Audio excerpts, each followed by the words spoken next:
Greetings, Word Horde.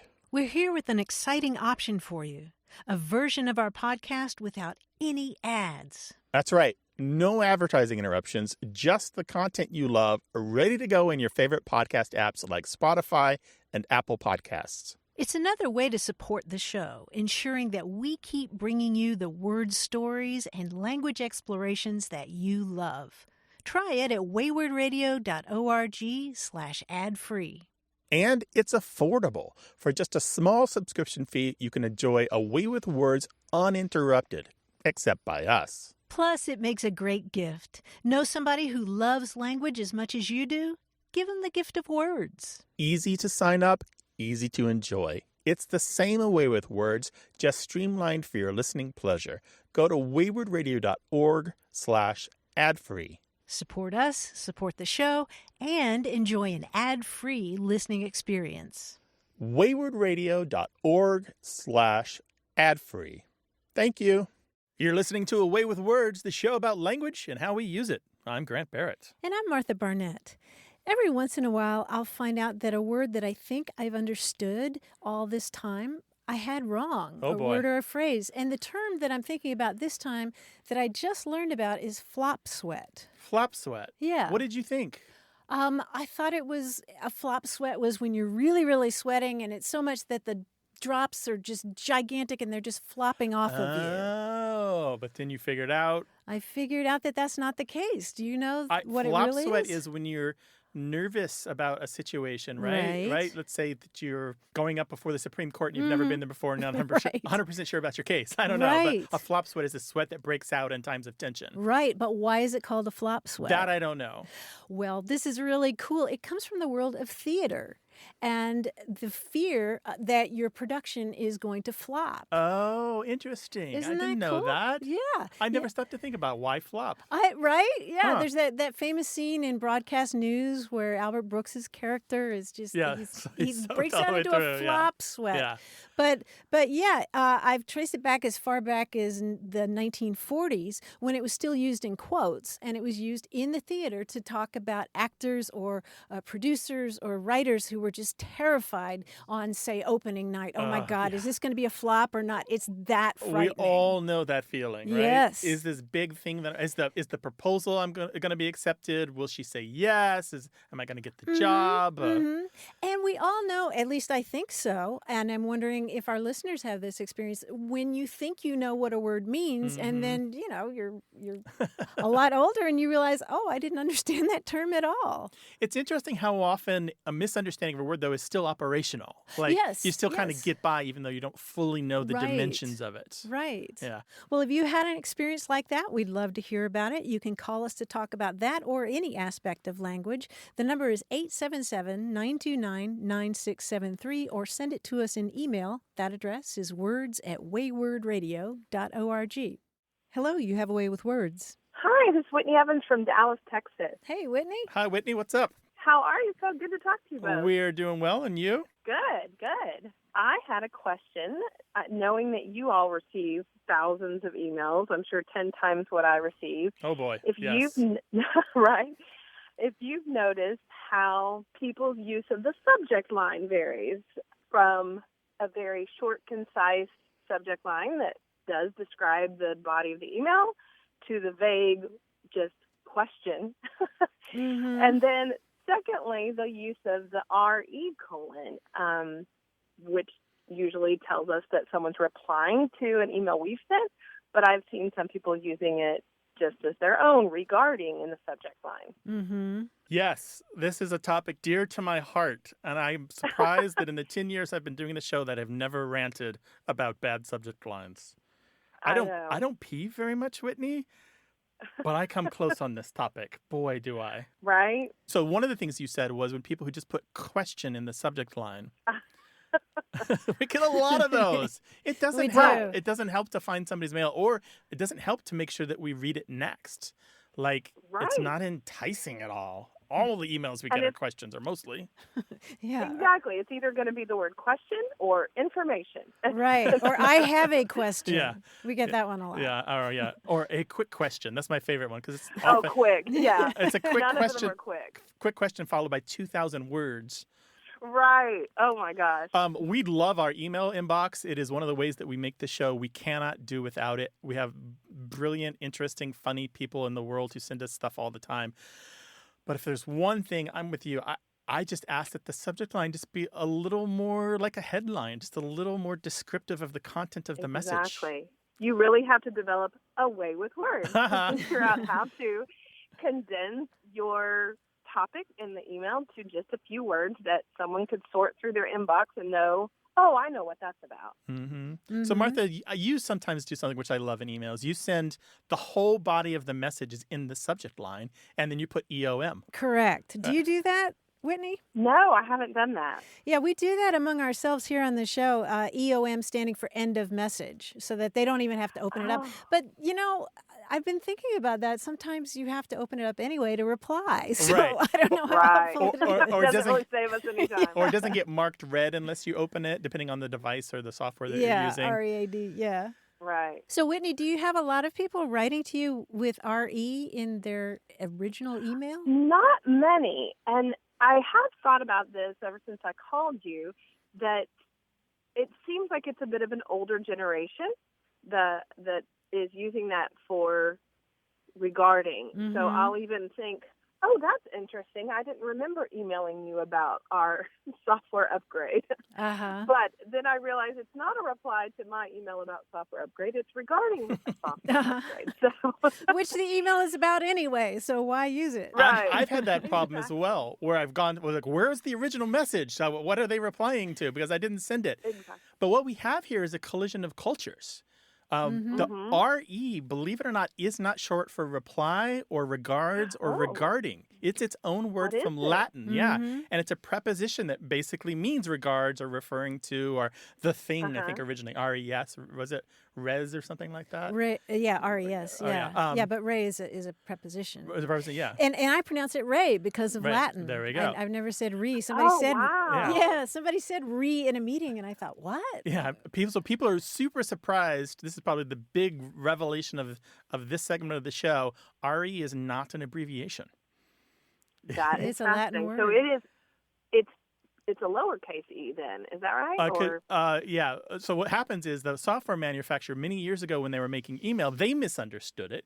And also because it so naturally can be an abbreviation for reply, they've thought of it that way. And sometimes they've written it that way in manuals and books, and people have come to understand that.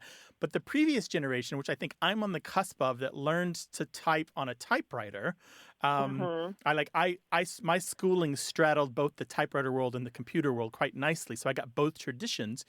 We learned re is something you would put on a letter, just literally say, this is the subject of this letter. Right? So you put it at the top. Right. So a paper letter, you put in an envelope that's done with a typewriter. And so if you are getting re in the messages from older people, that's why, because they probably learned it in the typing era. And it just sounds so weird. I was in that typing class too. Yeah. Yeah. Oh, what an interesting connection to software developers and the use of the reply. Whitney, you're a delight. Call us again sometime. It was great to talk to you. All right, take care now. Thank you so much. Thanks Enjoy a lot. the show. Bye. All right, bye-bye.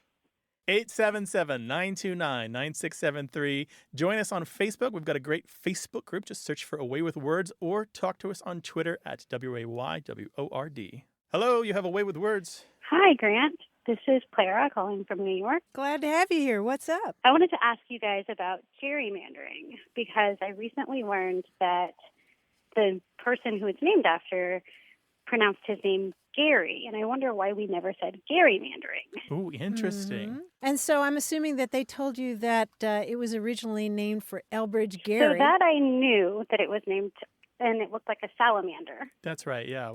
Yeah, but I disagree. I think it looks more like a dragon. Yeah. What happened was Elbridge Gerry was the governor of Massachusetts back in the early 1800s, and they did this redistricting to keep his party in power, and it was really kind of laughable. If you could see a picture of it, you would see that these districts in eastern Massachusetts just form what looks sort of like a snake. Very sinuous. It's really kind of ridiculous.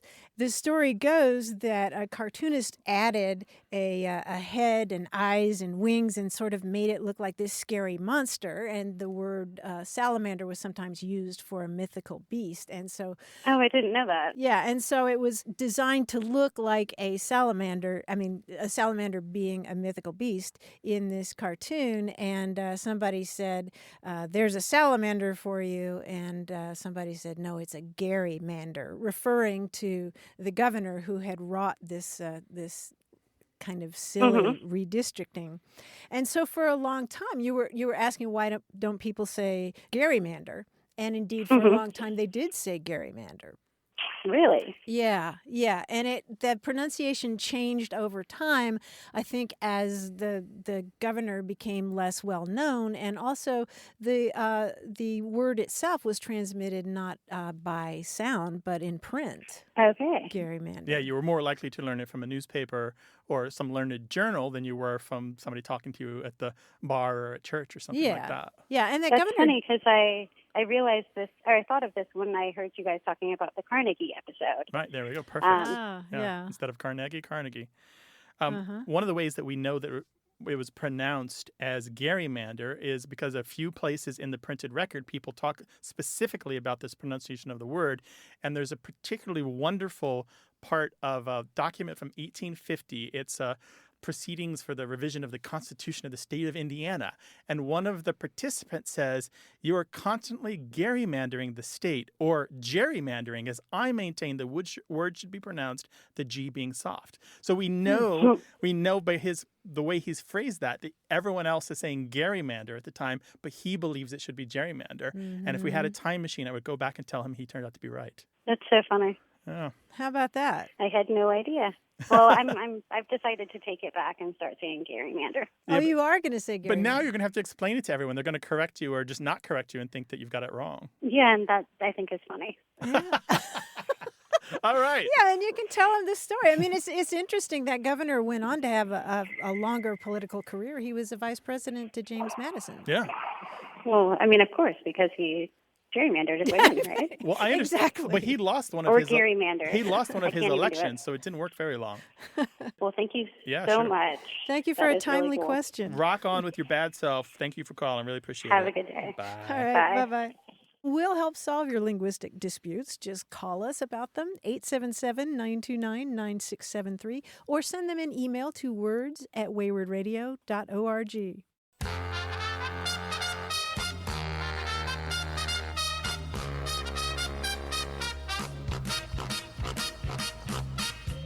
Grant, you and I talk a lot on the show about how texting hasn't really influenced the language that much. No, not as much as people were worried that it would. Right. But I did find a great example of this recently, of where texting did influence the language, and it has to do with the World Taekwondo Federation. Okay. Did you see this press release from them? Mm-mm. Their press release says, since 1973, we have been known as the World Taekwondo Federation. And then it goes on to say, but we know that in such a competitive world, we must always evolve and adapt to stay relevant and appeal to young and modern audiences. In the digital age, the acronym of our federation has developed negative connotations unrelated to our organization. And so it was important that we rebranded to better engage with our fans. And the acronym was? Well, the World Taekwondo Federation. They've just dropped the federation part. I see. So it's not WTF anymore. No longer. So there's one example. Yeah, sure. That's a great example. 877-929-9673. Email words@waywardradio.org. This show is about language examined through family, history, and culture. Stick around. Hey, we've got something special for those of you who love our show but could do without the ads. That's right. Imagine a way with words, the same engaging conversations, the same deep dives into language without advertising interruptions. We're talking about our ad-free podcast feed. It's sleek, clean, and it's just for our supporters. It's at waywardradio.org/ad-free. It's inexpensive, easy to sign up for, and works with all major podcast apps like Apple Podcasts, and Spotify. It's an affordable way to support the show and get a seamless listening experience. And if you're feeling generous, why not give a subscription to another Away with Words fan? That's waywardradio.org/ad-free. Sign up today. Your support means the world. waywardradio.org/ad-free. Thank you. You're listening to Away with Words, the show about language and how we use it. I'm Martha Barnett. And I'm Grant Barrett, and we're joined on the line by John Chinesky, our quiz guy in New York. Hi, John. Hi, Grant. Hi, Martha. Hi. I sometimes like to bring a little music into our quizzes. Oh, boy. Do, re, mi, fa, so. Let's try this quiz where every answer is a word.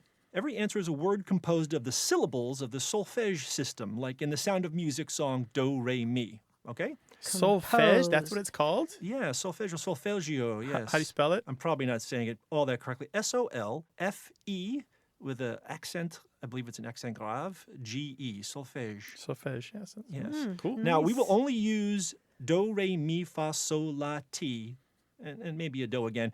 Just as in the song, R-E is re, re is R-E, mi is M-I, and T is T-I. Okay. Now, I'll sort of sing you a clue to a word composed of only those syllables.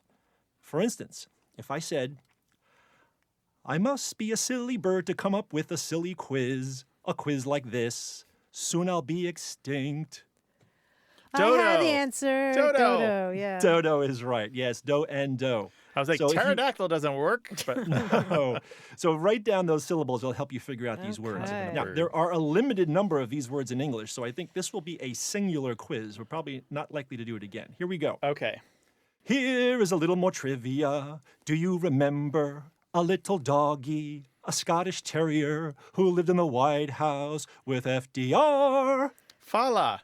Fala, Oh, yes, good very good. one. All right. This quiz is mediocre. It's not very good. No, it's not very bad. It's in the middle. It's So-so. It's so-so. Oh, gosh. These quizzes take a lot out of me. I begin to flag. I become weary, like a part of a car. Exhausted. No, look at those syllables now. You should have them Oh. written down in front of you. yeah, now. yeah, Come we on. both do. Like part of a car? Yeah. You become tired? Oh, tired. Tire, Tired. tire, yes. Tirdo. Torito. Very tired. These quizzes tire me so much. Here we go. God. Speaking of which, I need a rest to take a load off. I'll find a comfy seat, an upholstered bench, A sofa. a sofa. Where you'll go do, which is the French slang for For sleeping. Oh, very good. Good. That's good. And while I'm resting, I'll have some soup, a tasty soup of fermented soybean paste from Japan. Miso. Miso. It seems this quiz has put me in a quandary, a state of distress. It's rather like a stretch of swampy ground. It's a mire. It's a mire. I really should have actually composed music to go with it. Oh, no, I like the musical improv. Oh, thank you so much. I'd better beat a hasty retreat, get on the subway, but I'm going to need $2.75 to get on the subway.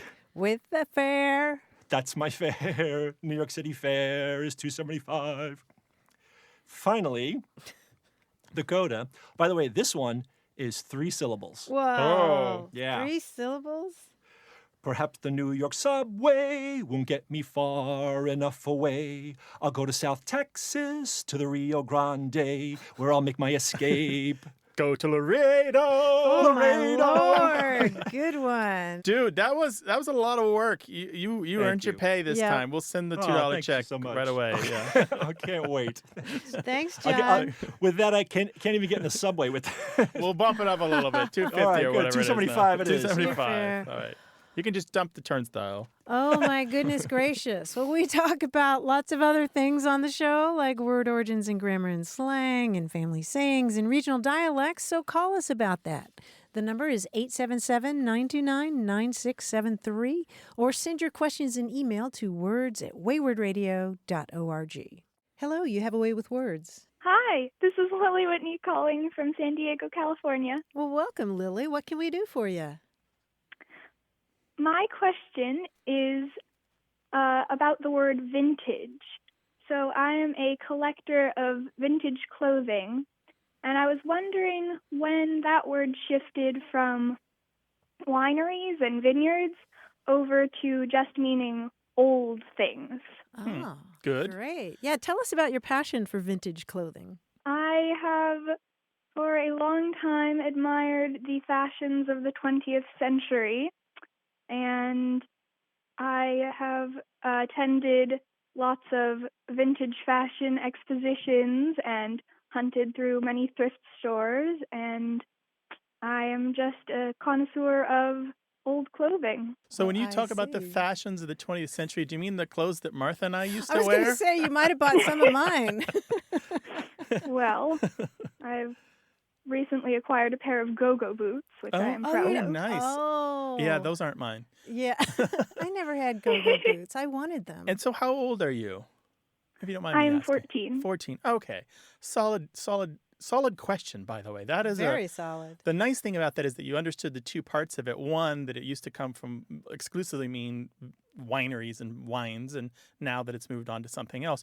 But I would hesitate to say that vintage now only means old, because what you've described to us is having taste and discretion, and you are going through the styles of the past, and you're finding things that still have flair and character and sophistication. There's some residue left behind of an era where things were made differently, but they were still beautiful, and they could be transformed into something new. So that's not just old, right? Right. Yeah. Okay. And so does your family drink a lot of wine? Is that how you knew the wine connection? No, my mother and I were discussing it, and she did tell me about that it originally was the year that a wine was made. Mm-hmm. Yeah, and even further back, the vintage was just simply the volume and the type of wine that was made. It was just like the wine that had been vinted, that is the vintage, with no particular judgment as to quality. And then later, of course, when they started to talk about a particular vintage, because wine can keep for a while, and particular years or vineyards or terroirs start to have a particular cachet, then the term really started to acquire this notion that we have still with wine, where a good vintage, or it just indicates a wine that like is special, it's sophisticated, and people with taste, people with culture are going to recognize that. And then by the early 1900s, we start to see it being branched out and vintage being used for other things that are judged in a similar way, where it's known to have style or quality. And the first use that I can find of vintage being used outside of wine at any great frequency is with automobiles. Ah. Yeah, and it's interesting, too. I mean, we should mention that the word vintage itself goes back to the old Latin word for wine. You know, it's like vino in Spanish and vineyard in English. It has to do with wine originally. But like a lot of things that happen in English, words are transformed. They're moved from one domain to another. And in this case, so by the early 19-teens, you can see it pop up where it's both wine and cars. The particular quote I saw in one journal in 1919, it was about a man who made a business out of selling used automobiles. And it says, to begin with, he and his chauffeur knew a vintage car as a bon vivant knows wines. And I think that we really still see very much with vintage, it's this idea that you're only going to appreciate a good vintage automobile or good vintage wine if you've got class and style and flair and, you know, all the good things that come from being the upper crust of society. Lily, is that your sense of the word, or do you have more of a sense of just used clothing, secondhand clothing? Well, I do know there is a connotation of flair and some je ne sais quoi about vintage clothing that you wouldn't say, oh, that's old. You'd say, this is a vintage item, and that would make it special. So more of a sense of craft and artistry and aesthetics. Because you could go plunder a closet that hadn't been opened since the 1960s, and not everything in there is going to meet your definition of vintage, right? Right. Yeah, some of it is just going to immediately leap out and you go, this is gorgeous. This is got something. If you want to know more about vintage clothing and its history, there's a really great multi-volume work called The Encyclopedia of Clothing and Fashion from 2005. and they have several pages on the transformation of the idea of secondhand clothes to the idea of vintage clothes, and talks about kind of before World War I, secondhand clothes that had all these different social connotations, and vintage doesn't really start to happen as a trend until the 1960s. After World War II, the increase in certain kinds of manufacturing, the increase in surplus income, or everyone having a little more money to spend. It's really, really interesting. That's the Encyclopedia of Clothing and Fashion. You might be able to find extracts of it online. I'll check it out then. All right. Well, Lily, thank you so much for calling. Thank you. Thank you. Take care now. Thank you. Bye. Bye. Bye-bye. Call us with your language questions, 877-929-9673, or send them to us in email. That address is words@waywardradio.org. Hello, you have a way with words. Hi, Grant. It's Leslie in Dallas, Texas. Hello, Leslie. Welcome to the show. Hi, Leslie. Thank you. Hi, Martha. I was listening to one of your recent shows, and you guys threw out a question that I thought was fantastic, which was about food items that are named after the technique used to create them. And I think pickle was the example. Mm-hmm. And I have one for you, and it's poke. It's that Hawaiian chopped tuna dish that has become like hugely popular in my neck of the woods, and I'll bet in your neck of the woods too. Oh, yeah, yes. definitely. That's a great example. Yeah. So you know a little bit about this, I guess. Yeah. So I'm a restaurant critic here in Dallas for the Dallas Morning News, and I've actually been thinking a lot about poke recently. I wrote a story about it, and so looked into why it's called poke. And from what I understand, my research led me to the idea that it comes from a Hawaiian word that means to cut crosswise. So I was just wondering what you guys know about this. It seems so odd that it's such a, specific, that there's a word for such a specific cut. And I was just wondering what you guys know about it, if that's in fact true, or, what you know. Oh, interesting. Well, I don't know much about Hawaiian, but there sure are a lot of words that derive from cutting. Mozzarella, the cheese, is named for it comes from an Italian word for cut, and feta cheese is also from a Greek word that means cut. Schnitzel. Interesting. Wow. In German, schrad. The word schrad. As in the fish. Yeah, the fish. It comes from a Dutch word that means to slice. Does schnitzel mean like a cutlet? Is that? I mean, is it like to cut like a cutlet?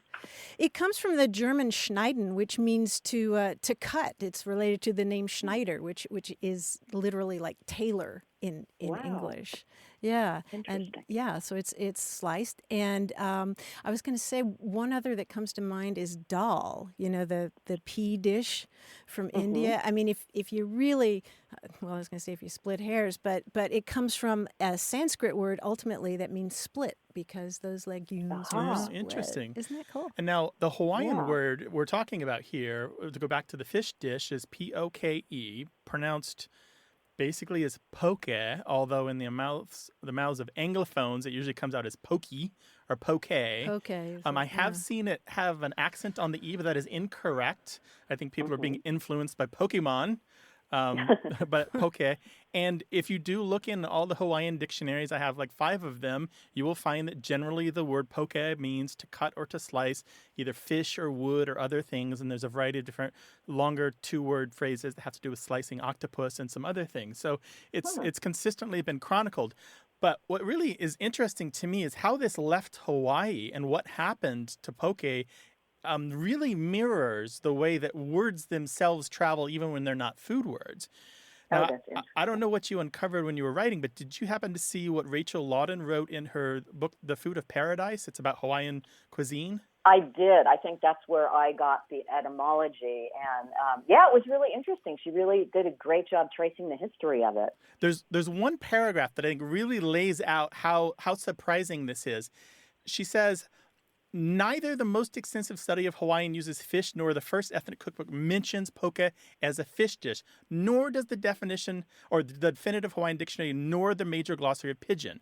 But what she says is, recipes labeled poke with P-O-K-E do not occur in cookbooks published before the mid-1970s, and locals who left for the mainland in the 1960s returned to the island and are surprised to find the dish that they do not remember ever having had before. So what we're looking at here is a dish that just kind of popped up in the 1970s. Surely they ate fish before. Surely they sliced it up. But this particular kind of fish salad with seaweed and other things thrown in there was a relatively new creation, say the last 50-ish years or so. Fascinating. That's Yeah. so cool.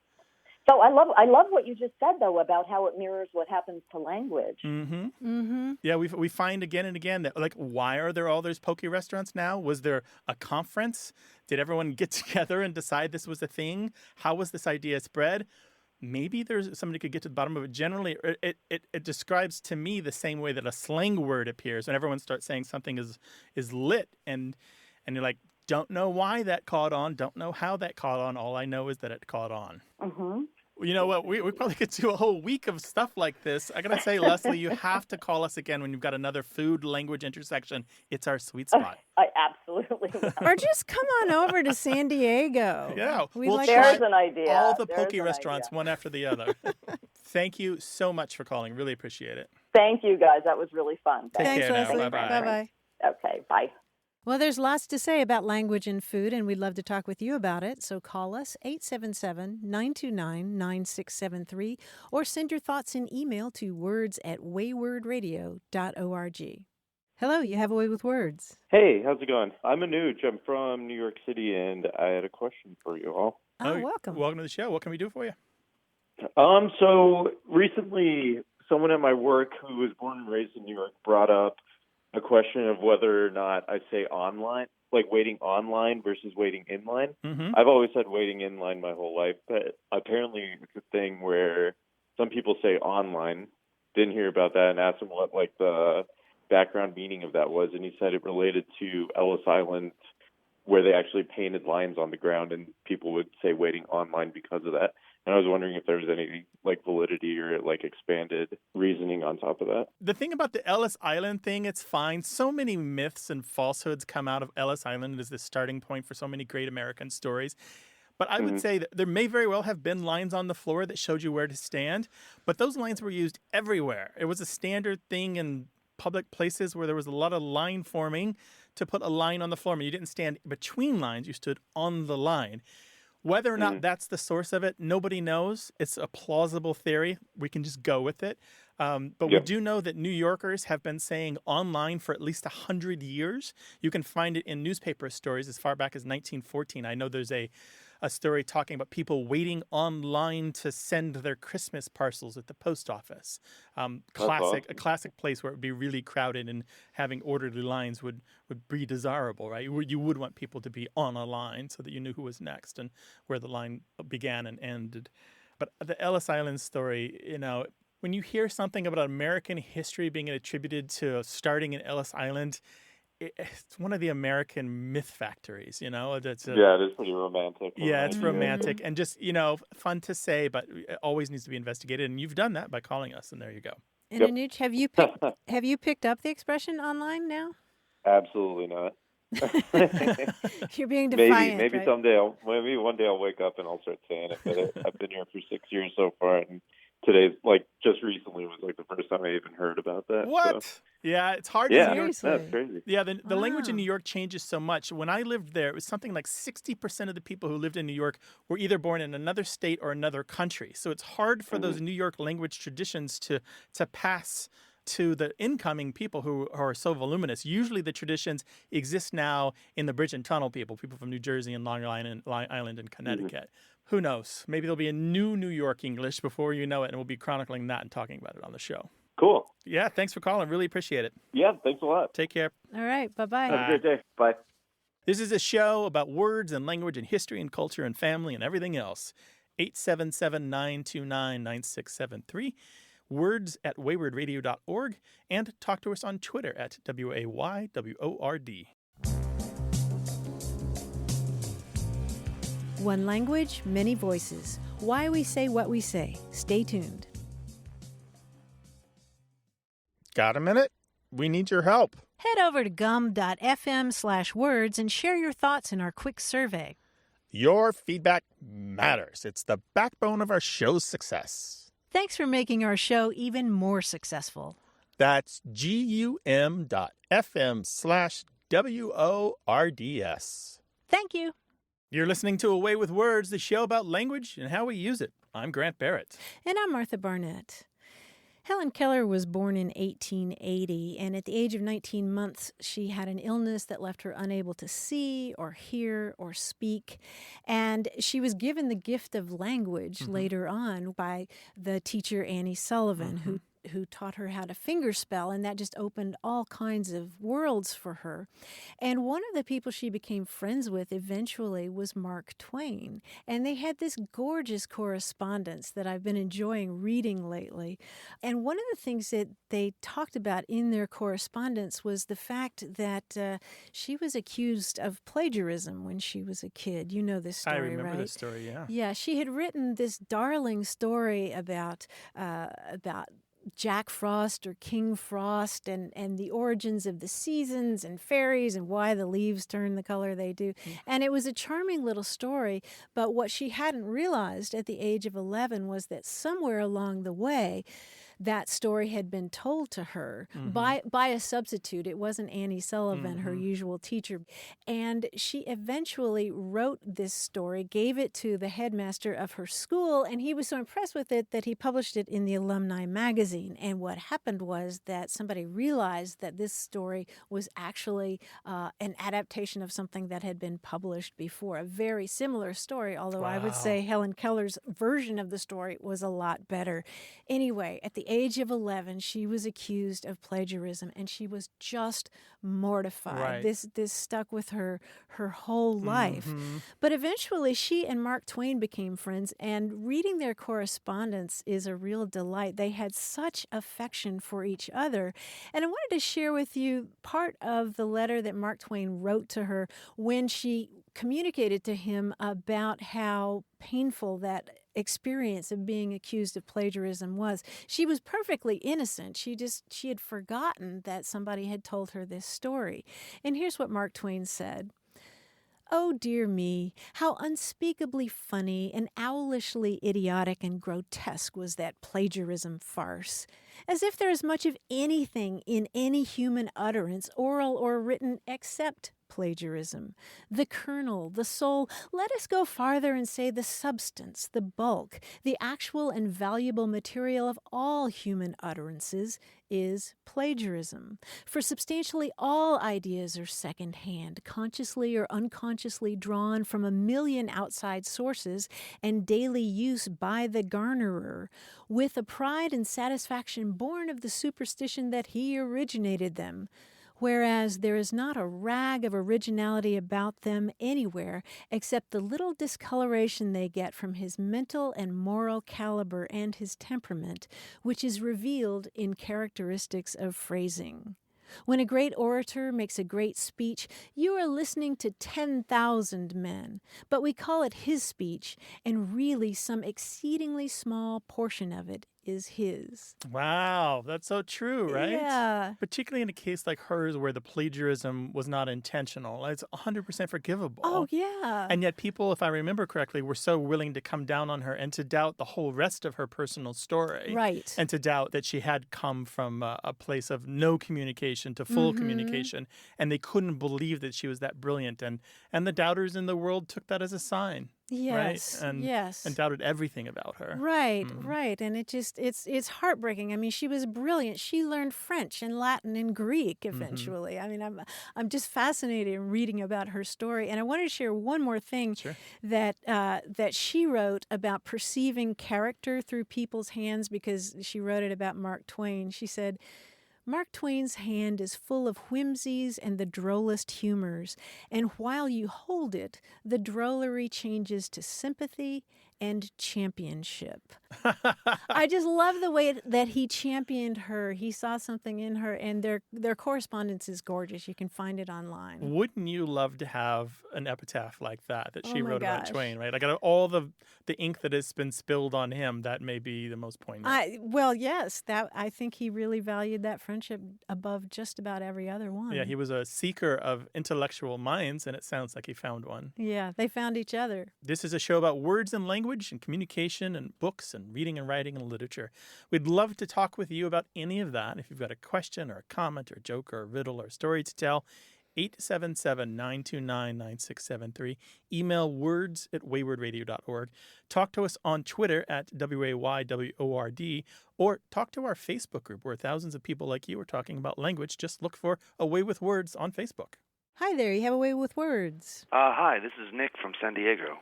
Hi, Nick. Welcome. What can we do for you? Several years ago, I worked on a cruise ship in the Mediterranean Sea. So one of the perks of working on a cruise ship is undoubtedly the crew bar, which served us, to unwind after a long day. And one of the perks there was that the drinks were unusually cheap, usually $1 beers. So a phrase that became common on the ship every evening was, let me buy you a beer, or I'm going to buy you a beer.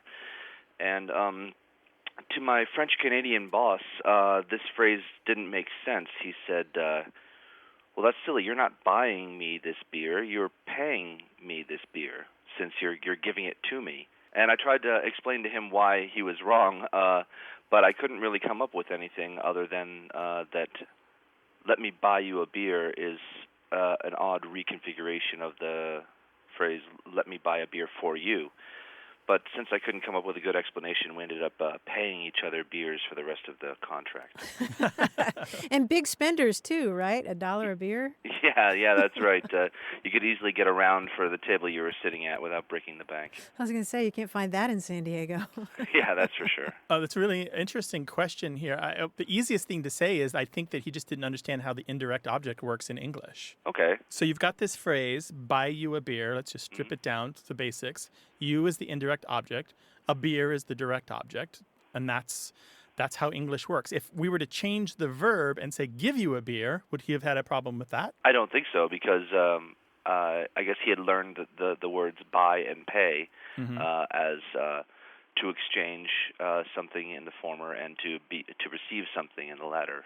So I don't understand indirect objects enough to be able to explain it to him either, but that's all it is, as simple as that. Yeah, well, an indirect object is just something that's to or for you, for you. Right. And I wonder if he ever learned the word purchase. Let me purchase you a beer. Well, something I suspect that his complaint was a little bit tongue-in-cheek anyway. Of course. Okay. But was he a native English speaker? Was he fluent in English? Was he primarily a French speaker? He was primarily a French speaker. He spoke many languages. Oh, cool. But yeah, English wasn't his first language. I know it's long past, but if you want to have an interesting conversation with him, if you see him again, ask him about inviter, the French verb for invite, which catches a lot of English speakers of French, because in French, if I invite you, it means that I've offered to pay for you as well. Right, same thing in Spanish. So we have all these different catches in our different languages, and he just found one that perhaps he just didn't understand it, but that's okay. That's okay not to understand. Right, you got past that and you got to the celebration Yeah, at the end of you the got to day the every beers. day, right? Yeah, I beer's thought it was still funny too. Nick, thank you so much for your call. Really appreciate it. All right, thanks for taking my call. Take care. Bye. Thanks, Nick. Bye-bye. We know you have a story about language, and we would love to hear it. You can send it to us at words@waywardradio.org or call us 877-929-9673.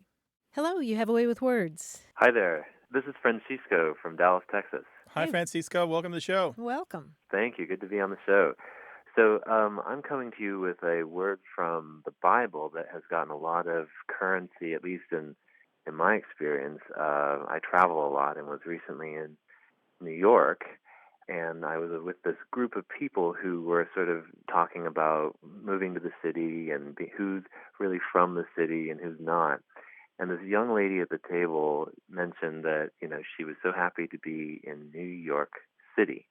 And a couple people in the group, especially I think the, more local people who've been there a while, said, hey, nobody says that. no one says they're from New York City. What we discovered was that there's this wonderful thing called a shibboleth, and it's I guess as we learned about it, was sort of a word or phrase or just that helps you understand whether a person's from a certain place or it comes out of a culture. And I guess in the Bible, the word originated as a way that a certain group in the Bible used to test whether they had enemies coming into their camp, and they knew their enemy couldn't pronounce a certain word or something. So I've just been so intrigued by modern shibboleths today, and what kind of examples there are to tell whether someone's from somewhere or if they're of a particular culture. Other places I've thought about as a Texan too, we have a fair number of shibboleths I think that people could use. We have a funny town here called Mexia, and it's spelled Mexia. And I think if you're an out-of-towner or a Yankee, you might be tempted to say Mexia, right? Or some other. But townspeople call it Mexia. Oh, that's a good one. So the word, just so everyone gets it, is shibboleth, Shibboleth. I'm sitting across from a preacher's daughter who probably knows the story in full. Right. In the book of Judges in the Bible, the Gileadites tested, as you said, the Ephraimites to see if they could say the word shibboleth, because the Ephraimites couldn't say shibboleth. They would say sibboleth. And nobody's quite sure what the word shibboleth meant in Hebrew. It might mean an ear of corn or rushing water or something like that. But the point was that if you didn't pronounce it correctly, then they knew you were the enemy and you got executed on the spot. Fortunately, shibboleths today aren't so lethal. Yeah, the classic one in New York City is Houston Street, and as a Texan, you probably appreciate that. Many people from the rest of the country assume that it's pronounced Houston, as in Sam Houston. But it isn't. It's Houston Street, spelled exactly the same way. The New York, calling New York City just New York or the city is really particular, though. I lived there for a long time, and you would say the city if you're in the surrounding community, say New Jersey or Long Island or Connecticut, but much further than that, you probably wouldn't say it because you'd be misunderstood. So it's very particular. And to call it just New York, you're probably going to say New York to other people who are living in New York or know New York, but let me tell you, our upstate New York listeners tell us that they're very irritated when everyone just assumes that when they say they're from New York, they mean New York City. So it's you have to be super careful with it, and that's kind of the nature of the shibboleth. I would encourage you, Francisco, look on our website. We recently talked about place names that have unexpected pronunciations. And we receive so many different emails from people talking about all their local place names that don't look like they sound or sound like they look. So how you say it kind of shows who you are and what group you belong to. And vocabulary, too. I mean, when you're in New Jersey, you don't talk about going to the beach. You talk about going to the shore. Yeah, exactly. Shore. Yeah, even in New York, you say down the shore. I'll go down the shore. It specifically means the New Jersey shore, not the shore of Long Island. Right. I appreciate the conversation. Yeah, we appreciate your calling, Francisco. Thank you very much. All right. Bye. Take care. Bye-bye. 877-929-9673.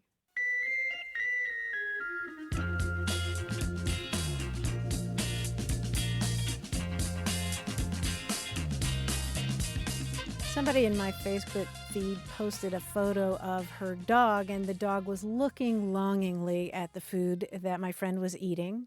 And I said, "Oh, that dog is groking." Do you know this word, groking? No, but I'm about to learn. You are. It's spelled either Groak or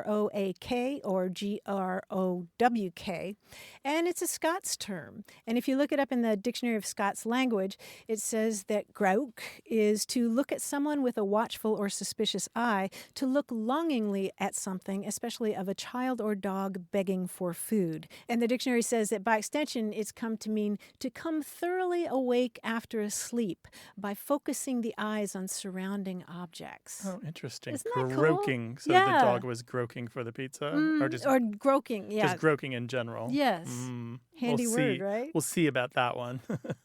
877-929-9673. Hello, you have a way with words. Hi, this is Amy from Moncton, Vermont.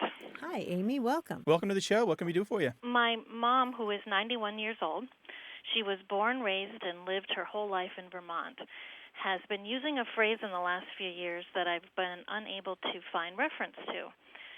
So we'll pick her up, take her for a ride. We'll leave the house, maybe go around town or a couple towns, and return in a different direction and pull into the yard. And she'll say, "Oh, that was a nice ride around the ghoul." And so I've been trying to figure out what that might be. I never heard it before, and didn't know if maybe you could give a little insight into that question.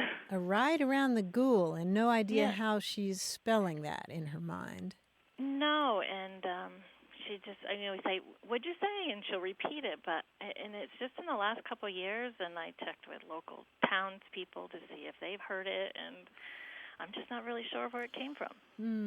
Well, interesting that she's in Vermont. Huh? Yes, it is. In one of our favorite reference works of all time, the Dictionary of American Regional English, which you can find at daredictionary.com, they have an entry on ghoul, G-O-O-L, and the very last citation for it, the most recent one, is somebody from Vermont in 1990 using the phrase going around the ghoul. And pretty much the same way that your mother uses it. Oh, no kidding. And they suggest that it comes from old Scots words, and you can follow a trail of dictionaries, including the Scottish National Dictionary, the Dictionary of the Scots Language Online, the Oxford English Dictionary. But the short version of it is that a lot of these words have to do with a pass or a ravine or a hollow between hills or a defile between mountains, a gap or a hole. And if you take it even further back, it can have to do with older words referring to the crotch of a human being or the gluteal cleft, which each of us has at the top of our backside. Back there. Yes. So it just really refers to a pass between mountains or hills. And so when you talk about riding around the ghoul, you're just basically talking about riding around the mountains or riding around the hills. Oh, that makes sense. Well, she lives on the Hollow Road, so. Oh, there we go. Yeah.